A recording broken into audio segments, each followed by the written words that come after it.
بسم اللہ الرحمن الرحیم۔ معزز ناظرین کرام، السلام علیکم ورحمۃ اللہ وبرکاتہ۔ طب نبوی کے اس معلوماتی پروگرام میں خالد حسین ملک آپ سے مخاطب ہوں۔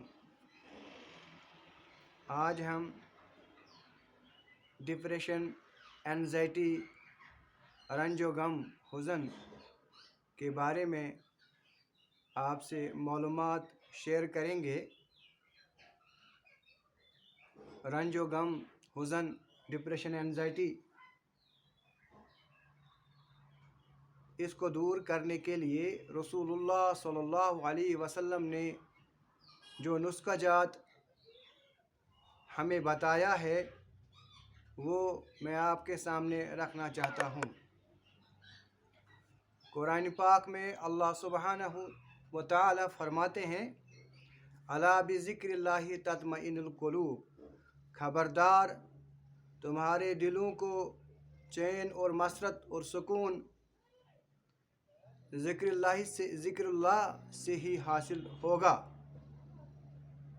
یعنی جب آپ اللہ کا ذکر کثرت کے ساتھ کریں گے تو آپ کا دل مطمئن ہو جائے گا، آپ کے دل کو قرار آ جائے گا،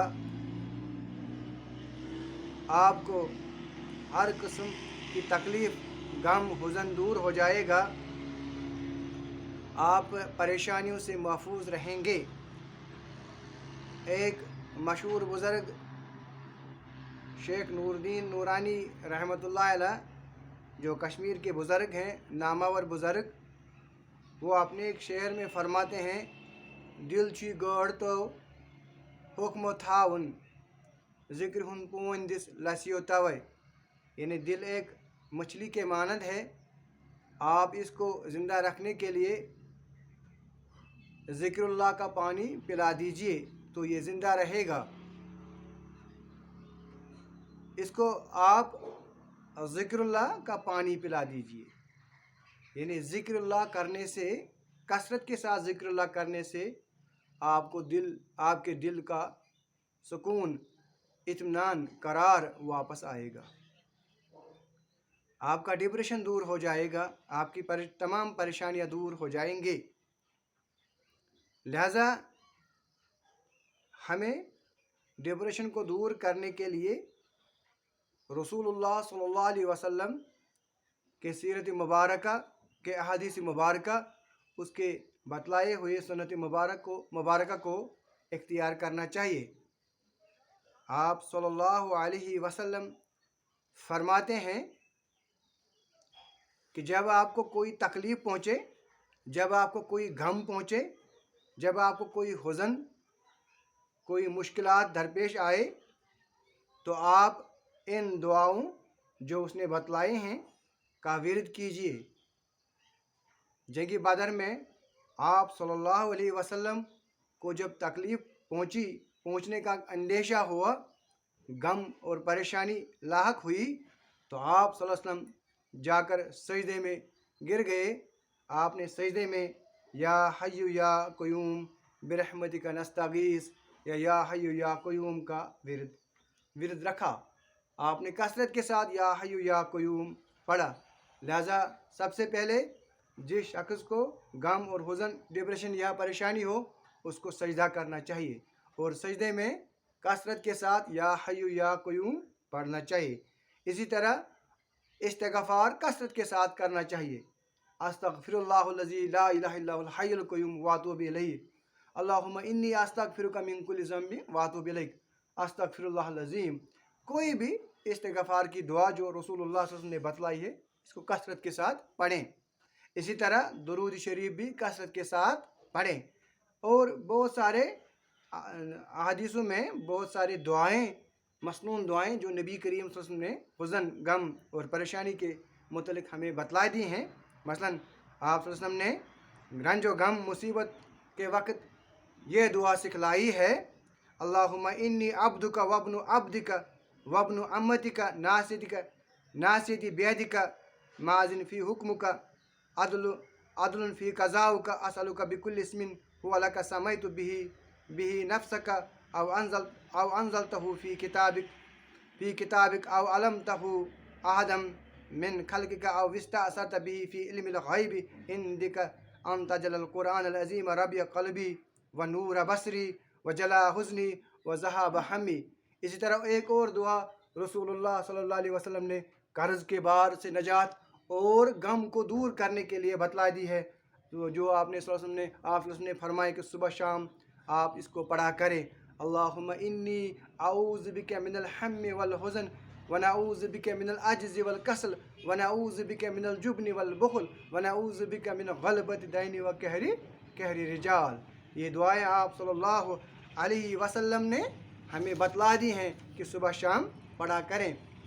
इसी तरह आप सल्लल्लाहु अलैहि वसल्लम ने हुज़न के वक़्त, गम के वक़्त, परेशानी के वक़्त ला हौल वला कुव्वत इल्ला बिल्लाह का विर्द करने को कहा है कि इस दुआ को पढ़ा करें। आप सल्लल्लाहु अलैहि वसल्लम ने फरमाया कि ये ला हौल वला कुव्वत इल्ला बिल्लाह जो शख्स पढ़ा करे इसके लिए 99 दुख बीमारी, ये 99 दुख बीमारियों की दवा है, जिसमें सबसे हल्की बीमारी फ़िक्र व अंदेशा, एंजाइटी, डिप्रेशन है।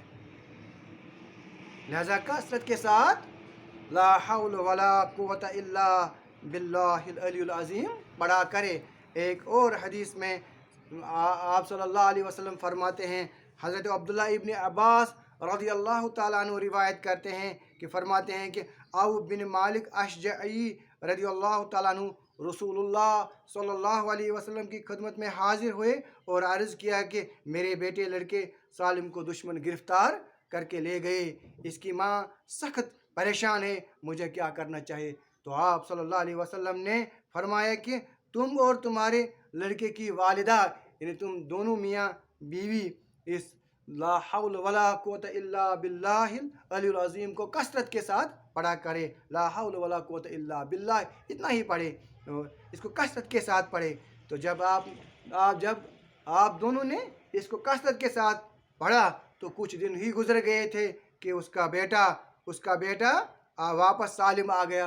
वो एक तो वो जेल में बंद था तो वो रिहा हुए और अपने साथ माली गनीमत, भेड़, बकरियां, ऊँट भी साथ लाए थे माली गनीमत के तौर। और हुजूर अलैहिस्सलातु वस्सलाम ने इसको जायज़ करार दिया और इस माल से खम्स भी नहीं निकाला। सब के सब इसके माँ बाप और सालिम को हलाल के तौर पर इस्तेमाल करने का हुक्म दिया। इसी तरह ला हौल वला कुव्वत इल्ला बिल्लाह के बहुत सारे फ़वाइद हैं। सबसे कम तर जो फ़वाइद है वो गम और हुज़न है, वो डिप्रेशन और परेशानी है। लिहाजा डिप्रेशन को दूर करने के लिए 90 नुस्खा इख्तियार करना चाहिए, न कि जहनी जो दवाइयाँ मार्केट में मिलती हैं जिनसे इंसान ड्रग एडिक्ट हो जाता है, वो उन दवाओं का एडिक्ट हो जाता है और बेशुमार तकलीफ़ में मुब्तला हो जाता है। इससे बेहतर है कि ला हौल वला कुव्वत इल्ला बिल्लाह का विर्द करें। हज़रत मुजद्दिद अल-फ़सानी रहमतुल्लाहि अलैह ने इसकी तादाद मुकर्रर की है। आपने बताया कि सुबह शाम, अगर आपने फरमाया कि दिन में 500 मरतबा इस ला हौल वला कुव्वत इल्ला बिल्लाह का विर्द करें। और आपने बताया कि अव्वल आखिर दुरूद शरीफ 100 मरतबा पढ़े, अव्वल 100 मरतबा, आखिर 100 मरतबा। आपने फरमाया अगर आपको गम, परेशानी, हुज़न, कारोबार में बरकत, कोई भी रुकावट हो, कोई भी मसला हो, कोई भी परेशानी हो, इस चीज़ का विर्द करे, अव्वल आखिर दुरूद शरीफ 100 बार पढ़े और इसकी तादाद 500 बतला दी है। लिहाजा गमों को दूर करने के लिए, डिप्रेशन को दूर करने के लिए, तमाम मसाइब, परेशानी और गमों को दूर करने के लिए 90 नुस्खा ला हौल वला कुव्वत इल्ला बिल्लाहिल अलियुल अज़ीम। रब्बना तक़ब्बल मिन्ना इन्नका अंतस समीउल अलीम।